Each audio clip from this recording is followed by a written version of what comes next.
Hi there, I'm John Riley and I'll be your guide to this episode of MTN Outdoors.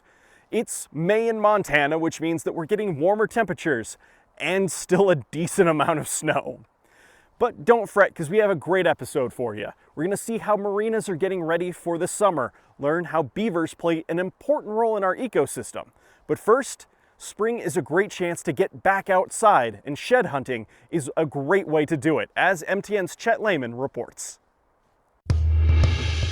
There's a hunting season going on right now that doesn't require a license or a tag, but it does require you to follow some key rules on where you can hunt. Here, for example, in front of me, totally okay to hunt. Behind this barrier, you're going to have to wait a few days.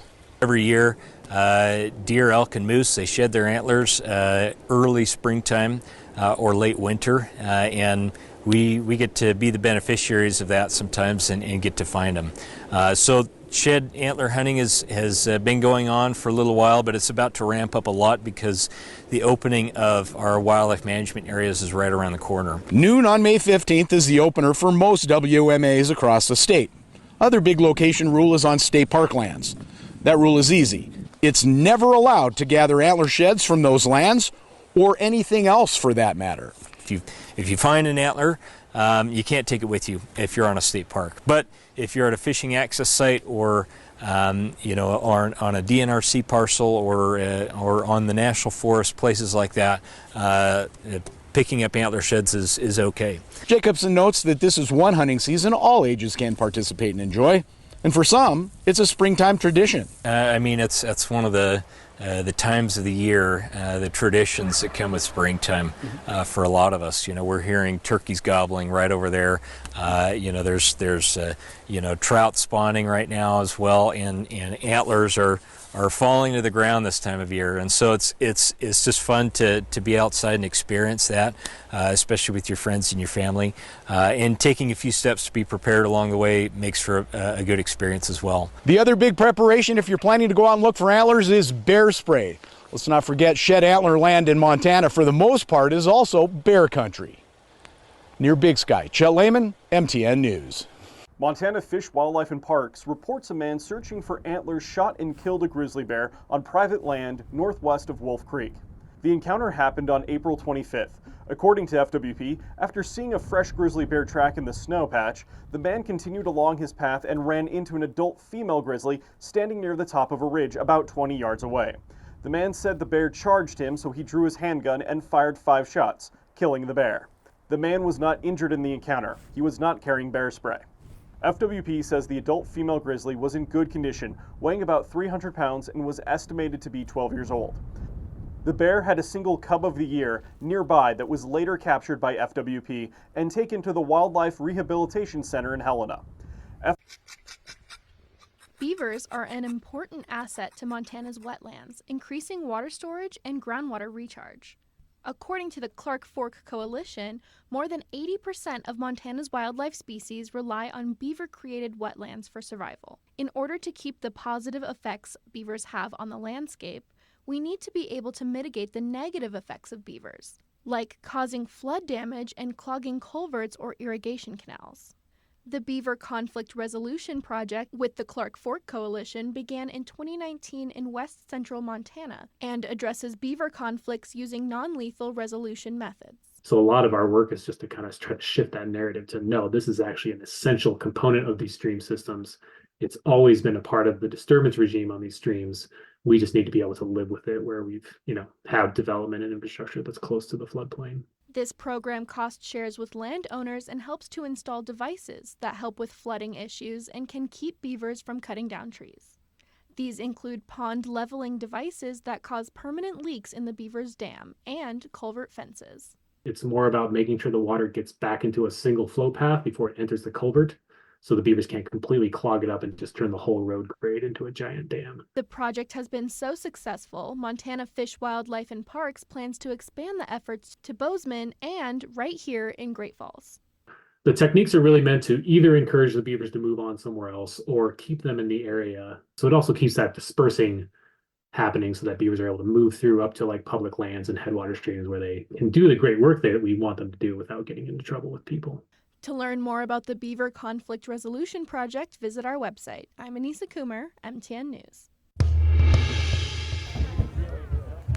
Montana Wild joined in a worldwide celebration of birds on World Migratory Bird Day. It's just a way to expose people and hope that they have enjoyment and maybe have some appreciation. Denise Pangaroth is a wildlife biologist for the Helena Lewis and Clark National Forest. She brought the Migratory Bird Day Festival to Helena 21 years ago. I only had like the little tiny idea. It was everybody's energy that has made this what it is. The festival is a partnership with organizations and businesses throughout the community, like the Forest Service, Birds and Beasleys, Prickly Pear Land Trust, and Last Chance Community Powwow, to name a few. Many hands make light work. The World Migratory Bird Day Festival is part of the international organization Environment for the Americas. Each year has a theme. This year is Protect Insects, Protect Birds. For birds, obviously they're food, and birds are really important in helping keep insects controlled. The Helena Festival had roughly 20 activities for attendees to enjoy, including bird cornhole, making bird track imprints, and building bird houses and feeders to take home. We needed a drill, nails, and wood, and a lady helped me put it together.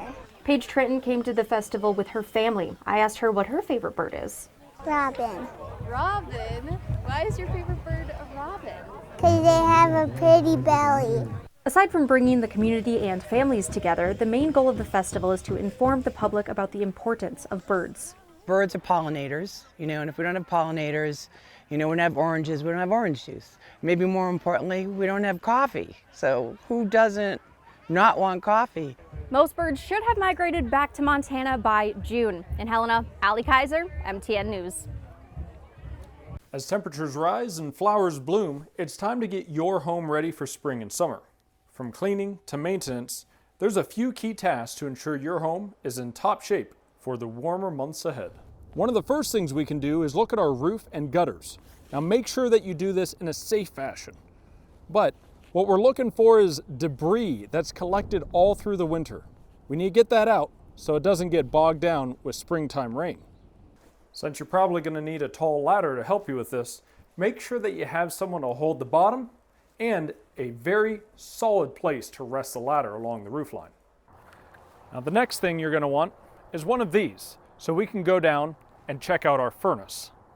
Your AC system and furnace absolutely need clean air filters. By making sure that we have clean air filters, we'll reduce the strain on our system and make it to where it's more energy efficient. Now, speaking of thermostats, we tend to turn them down in the winter, but up in the summer. This is because if you do have air conditioning, you're going to want it to run as little as possible. So make sure that you're comfortable, but that you're not using too much energy or more than you really need to. To many, summertime means barbecue, and mine's definitely dirty. Make sure to open yours up and clean it out before it's time to get the family over. Finally, let's talk curb appeal. Specifically, clean out your garden. You'll get lots of leaves and stuff throughout the year, so might as well clean these out, get ready for some new flowers. You should be able to find a huge selection at any one of the many local gardening centers that we have around Great Falls. In Great Falls, I'm James Rowland, MTN News.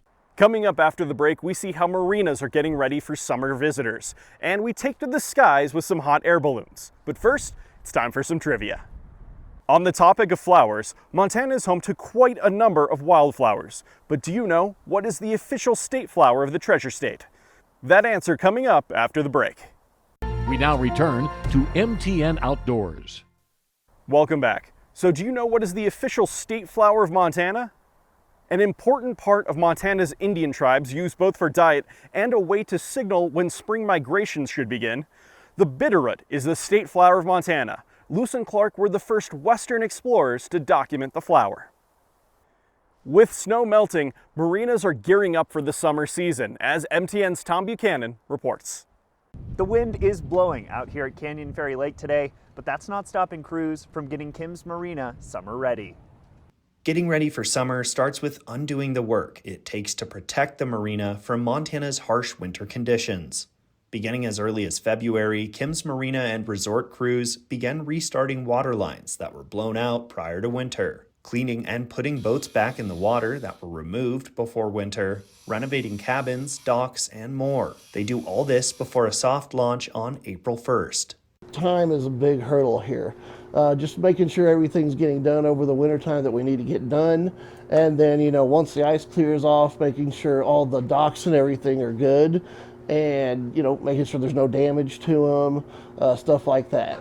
But more than a month after the soft launch, much work must still be done to prepare for the large summer crowds that start piling in around Memorial Day weekend.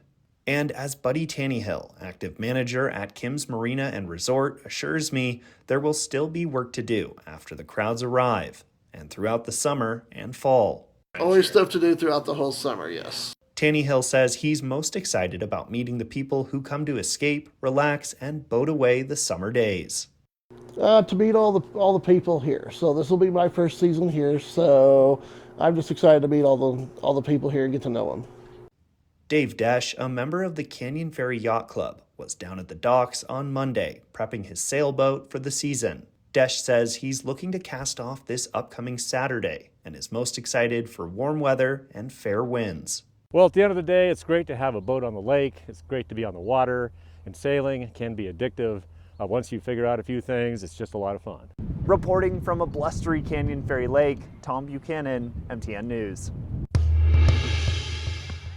It's a way to bring archery safely into the schools so that kids can learn a new skill and not just learn the skills of archery, but build their confidence day after day of shooting and getting better and better each day. Dayton Elementary School is part of the National Archery in the Schools program. This program allows the students to learn how to shoot bows and arrows in a safe, controlled environment. It's a pretty nice thing to have because not a lot of people can have that at their school, because we're lucky to have it. Students learn archery through an 11-step system to ensure safety and success in the sport. The NASP program serves around 21 million kids across the nation in grades 4 through 12, including about 70 schools across Montana. It's very different from a lot of schools. I really enjoy being able to go out in school and shoot at targets and do fun stuff with my classmates. This program also has some hidden education benefits for the students. And also an opportunity to learn some math skills with adding up their scores, a little bit about science and how the arrows fly and what causes that to happen. And, really just an all-around educational way to bring this great sport into the school. Dayton Elementary archery team got to attend the state competition in Helena in May, and 2 of the students placed in the competitions. It's fun. It's fun to win. You feel happy about yourself. You feel that you're improving your goal in archery. Archery in schools offers an opportunity for kids to practice and learn and potentially take their skills outside to hunt or just have fun. It's really fun because you can grow and do it better when you're out of school, and you can also learn how to do it in school or out of school and just get better. The staff and volunteers who help teach the archery program enjoy seeing the students' progress in the sport and even pick up a bow from time to time. I love watching these kids shoot because day after day they get better and better, and watching them become more and more successful each day is just a joy to see them learn and grow in the sport. The general thoughts from the Dayton Elementary students on their archery program is: it's fun. Lots of kids do it here, so you can have more practice in and outside of school. In Dayton, Kiana Wilson, MTN News. It was an undeniably early start to the day, but once it got going... There's a little frost on the pumpkin. It's chilly this morning. The morning flew by. It's just a beautiful day. It is. It's just a beautiful day. Well, it's the second annual balloon rally in Columbus, Montana. It's fun because it brings the community together. I'll warn you, this is a dangerous hobby with so many ways to get involved. You might walk away feeling you too need a balloon. I saw one when I was 3 years old, so just been a lifelong dream. What's the most exciting part of this 3-day event? Once you get the bug to actually balloon. There's so many. Inflating the balloons, getting involved, being a volunteer. I'm the anchor. So how'd you get pulled into this? They needed an anchor. This is definitely a team sport when you're flying balloons. So everybody lift up. For one group, their volunteer team couldn't be more important. There are a lot of people that we run into that can't even tell us what POWMIA stands for. There's still people out there that haven't come home, and there's families that are waiting. Luke's team flies for awareness, for those missing in the wake of war. A contemplation provided mental space while in the sky. A little gal that flew with us in Hudson, Wisconsin in the wintertime, and she says, you know, this is like floating in a dream. I mean, look around, you know, the colors, the beauty, the serenity, just gorgeous. Feelings found even on the ground. I like to see them float up. The sheer magnitude of these balloons is something that you really have to experience in person. Marcus Kakova, MTN News. Coming up after the break, we learn about new proposed water quality standards in Montana and head to Lewis and Clark Caverns. We now return to MTN Outdoors. Welcome back. Now, don't be fooled by this winter coat. It's almost summer. Well, at least according to the folks at Lewis and Clark Caverns. MTN's Chet Lehman takes us above and below Montana's first state park. There's few other places in the state of Montana where you can take a tour literally back millions of years into Montana history and stay at a constant temperature. That's Lewis and Clark Caverns State Park, opening for business the 1st of May on a first-come, first-served basis for a little while. We open up May 1st. It'll be all first-come, first-served tours until the 24th. At that point, we'll have kind of a mix of first-come, first-serve and reservable. It'll mostly be reservable, though, so I absolutely recommend if anyone is looking to get on a tour after the 24th of May until the 2nd of September to get a reservation online. Now it can be hot out here in the summer. That's no issue once you're inside. Those hot days are the days to be in the cave. It's about 48 degrees constantly, whether it's -10 out here or 100 degrees. Above ground, look for wildlife. Well, you can also look for some as you enter the cave. We have deer that are kind of prevalent everywhere throughout the park. It's a great birding spot, so you'll see a lot of birds throughout the park. You can hear some in the background chirping away at us. Bats. We do have a lot of bats too. We're a primo spot for Townsend's big-eared bats.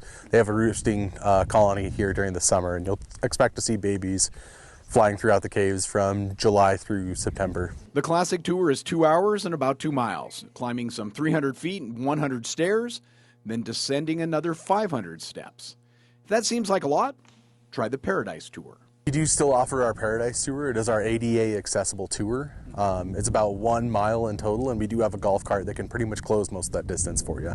If you want to stay above ground, check out the Visitor Center, then enjoy the park's 10 miles of hiking and biking trails. At Lewis and Clark Caverns State Park, Chet Lehman, MTN News. The Montana DEQ is taking public comment on water quality standards for rivers across the state. In 2021, the legislature passed Senate Bill 358. The law required implementing narrative nutrient standards and the option for an adaptive management program for DEQ. The DEQ has been creating these standards using 20 years of Montana-specific science and a diverse group of stakeholders. We really see this package as an enhanced, more site-specific, more protective package, and that's an important nuance to the team because we've got people that have worked on these standards for 20 years, and we're building on 20 years of work or more. Through this creation, a narrative standard will be added to the numerical standard and will be more site-specific for medium rivers and wadable streams.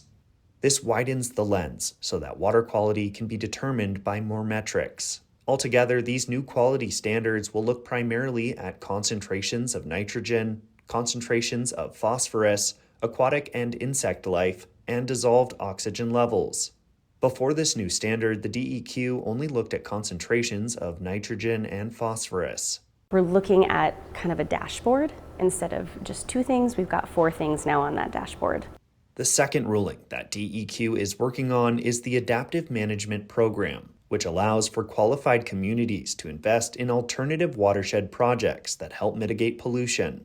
Protecting these rivers is not only beneficial for the water itself and people and animals who live around it, but people who use Montana waters for work and play, says Lindsay Kravaruchka, Water Quality Division Administrator with Montana DEQ. This is important to any Montanan who drinks the water here, fishes, recreates. These are the standards that define if that water is healthy and how DEQ protects that water and keeps it healthy. The public comment period runs through June 10th. Reporting in Helena, Tom Buchanan, MTN News. Embracing tradition amidst academic achievement, college graduates are bestowed with a profound honor as they partake in an eagle feather ceremony, receiving Native American names that symbolize their journey, resilience, and connection to their heritage.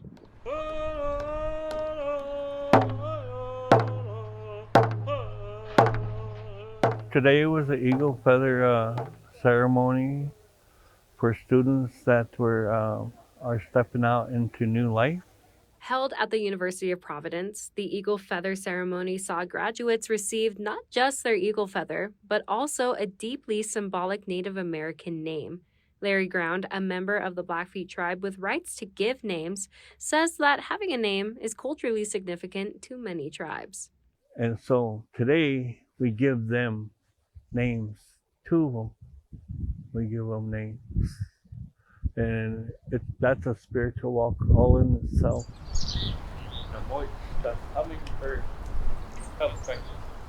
When I finally was able to receive my feather and get my name, I was so proud of all the accomplishments that I was able to achieve, and it really hit me about everything that I had gone through, and to finally be here made me so happy and emotional and moved.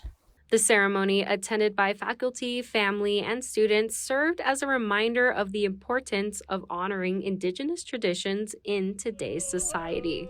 I'm so happy that the college was able to make this happen and take this first step towards being more culturally expressive, because I feel like opportunities like this are what bring people together and give students the opportunity to really express themselves and show everyone their culture and their heritage. The University of Providence graduation will be on Saturday, April 27th at 10 a.m. at the McLaughlin Center Gymnasium. In Great Falls, Brianna Juneau, MTN News. Well, that's going to wrap things up for this episode of MTN Outdoors. Thank you so much for joining us. Whether you're getting out on the trails and enjoying all the Treasure State has to offer, or shoveling the snow that's fallen in your driveway, I hope you have a great May, and I'll catch you next time.